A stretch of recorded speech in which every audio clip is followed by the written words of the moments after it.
The impact of COVID-19 on B restaurants has been devastating.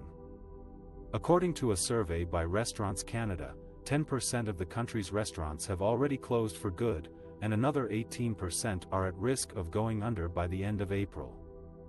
In B, that means more than 121,000 workers have lost their jobs or are facing uncertainty.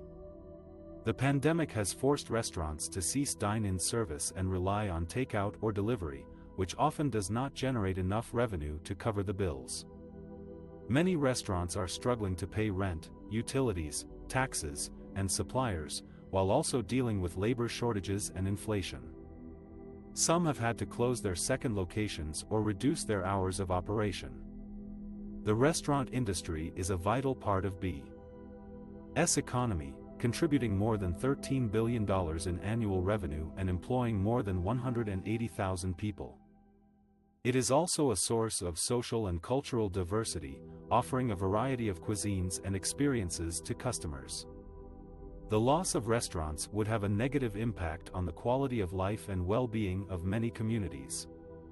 The industry is calling for more government support to survive the crisis, such as rent relief, no eviction orders, wage subsidies, tax deferrals, and access to capital.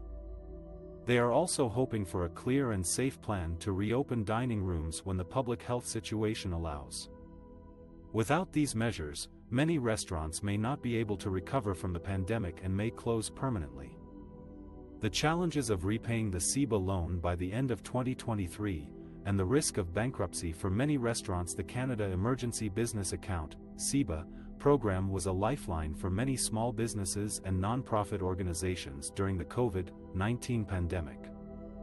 It provided interest-free, partially forgivable loans of up to $60,000 to help cover their operating costs when their revenues were reduced. However, as the pandemic continues to pose challenges for many sectors, especially the food service industry, the repayment deadline for CEBA loans is looming. According to Restaurants Canada, an advocacy group for the food service sector, bankruptcy filings in the industry have increased 116% since last year, and more restaurants are expected to close in the coming months.